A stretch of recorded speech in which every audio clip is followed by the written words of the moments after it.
Welcome to Nursing Prep. Push yourself in nursing preparation with Smart Way. Practice this quiz on www.thestudyblog.com. Nursing Health Assessment and Pain. Mang Taban is a 73-year-old patient diagnosed with pneumonia. Which data would be of greatest concern to the nurse when completing the nursing assessment of the patient? Option A. Alert and oriented to date, time, and place. Option B. Buccal cyanosis and capillary refill greater than 3 seconds.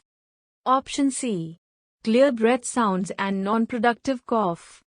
Option D. Hemoglobin concentration of 13 grams/dl and leukocyte count 5,300/3. Right answer is Option B.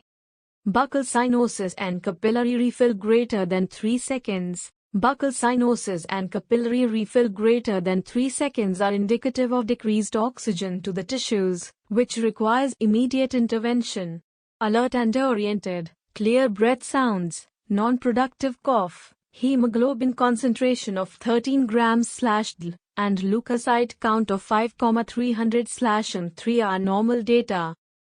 During the nursing assessment, which data represent information concerning health beliefs? Option A. Family role and relationship patterns. Option B. Educational level and financial status. Option C. Promotive, preventive, and restorative health practices. Option D. Use of prescribed and over-the-counter medications.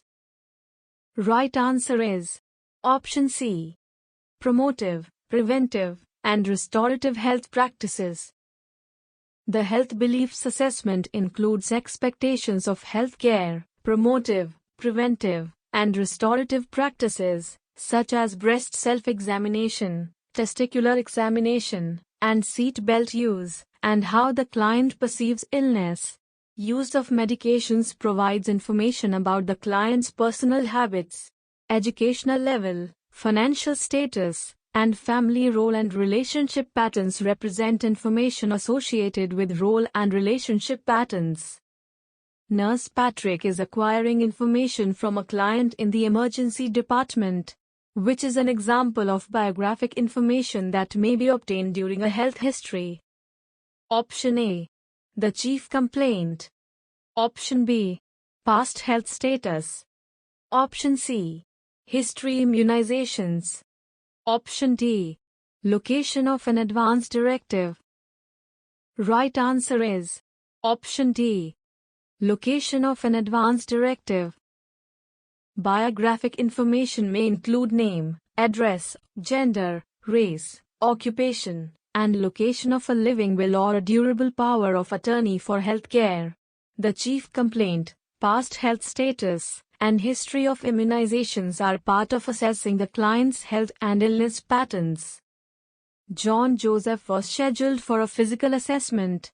When percussing the client's chest, the nurse would expect to find which assessment data as a normal sign over his lungs. Option A. Dullness. Option B. Resonance. Option C. Hyperresonance. Option D. Tympany. Right answer is Option B. Resonance. Normally, when percussing a client's chest, percussion over the lungs reveals resonance, a hollow or loud, low-pitched sound of long duration. Tympany is typically heard on percussion over such areas as a gastric air bubble or the intestine. Dullness is typically heard on percussion of solid organs, such as the liver or areas of consolidation. Hyperresonance would be evidenced by percussion over areas of overinflation such as an emphysematous lungs. Matteo is diagnosed with dehydration and underwent series of tests. Which laboratory result would warrant immediate intervention by the nurse? Option A. Serum sodium level of 138 MEq/L. Option B. Serum potassium level of 3.1 MEq/L. Option C. Serum glucose level of 120 mg/dl. Option D. Serum creatinine level of 0.6 mg/100 ml. Right answer is option B. Serum potassium level of 3.1 MEq/L. A normal potassium level is 3.5 to 5.5 MEq/L. A normal sodium level is 135 to 145 MEq/L. A normal non-fasting glucose level is 85 to 140 mg/L. And a normal creatinine level is 0.2 to 0.8 mg/100 ml. During an otoscopic examination, which action should be avoided to prevent the client from discomfort and injury? Option A. Tipping the client's head away from the examiner and pulling the ear up and back. Option B. Inserting the otoscope inferiorly into the distal portion of the external canal. Option C. Inserting the otoscope superiorly into the proximal 2/3 of the external canal. Option D. Bracing the examiner's hand against the client's head. Right answer is option C. Inserting the otoscope superiorly into the proximal 2/3 of the external canal. In the superior position, the speculum of the otoscope is nearest the tympanic membrane, and the most sensitive portion of the external canal is the proximal 2/3. It is important to avoid these structures during the examination. Tipping the client's head away from the examiner, pulling the ear up and back, inserting the otoscope inferiorly, and bracing the examiner's hand against the client's head are all appropriate techniques used during an otoscopic examination. When assessing the lower extremities for arterial function, which intervention should the nurse perform? Option A. Assessing the medial malleoli for pitting edema. Option B. Performing Allen's test. Option C. Assessing the Hohmann's sign. Option D. Palpating the pedal pulses. Right answer is option D. Palpating the pedal pulses. Palpating the client's pedal pulses assists in determining if arterial blood supply to the lower extremities is sufficient. Assessing the medial malleoli for pitting edema is appropriate for assessing venous function of the lower extremity. Allen's test is used to evaluate arterial blood flow before inserting an arterial line in an upper extremity or obtaining arterial blood gases. Hohmann's sign is used to evaluate the possibility of deep vein thrombosis.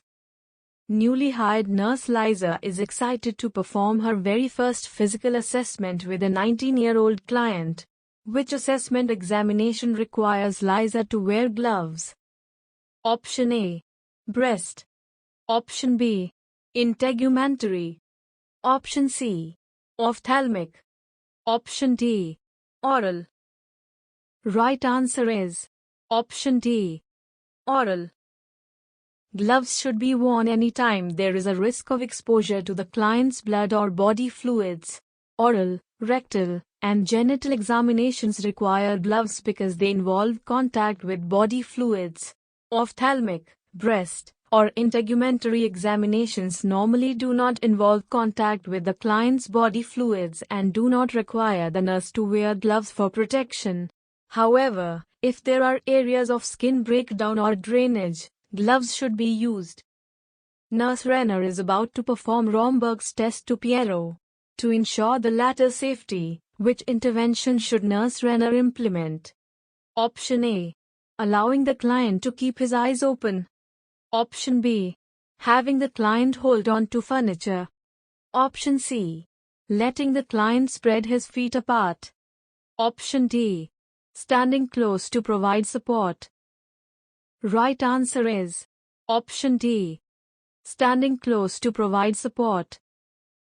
During Romberg's test, the client is asked to stand with feet together and eyes shut and still maintain balance with the minimum of sway. If the client loses his balance, the nurse standing close to provide support, such as having an arm close around his shoulder, can prevent a fall. Allowing the client to keep his eyes open, spread his feet apart, or hang on to a piece of furniture interferes with the proper execution of the test and yields invalid results. Beginning in their 20s, women should be told about the benefits and limitations of breast self-exam, BSE. Which scientific rationale should the nurse remember when performing a breast examination on a female client? Option A. 1/2 of all breast cancer deaths occur in women ages 35 to 45. Option B. The tail of Spencerium must be included in self-examination. Option C. The position of choice for the breast examination is supine. Option D. A pad should be placed under the opposite scapula of the breast being palpated. Right answer is Option B. The tail of Spencerium must be included in self-examination. The tail of Spence, an extension of the upper outer quadrant of breast tissue, can develop breast tumors. This area must also be included in breast self-examination. 1/2 of all women who die of breast cancer are older than age 65. The correct position for breast self-examination is not limited to the supine position. The sitting position with hands at sides, above head, and on the hips is also recommended. A pad is placed under the ipsilateral, for example, same side, scapula of the breast being palpated. Thanks for watching. You can also practice this quiz on www.thestudyblog.com, link in description box. If you have any doubt, ask in comment section, and you like our video, then do like, comment, share. Subscribe our channel for regular updates.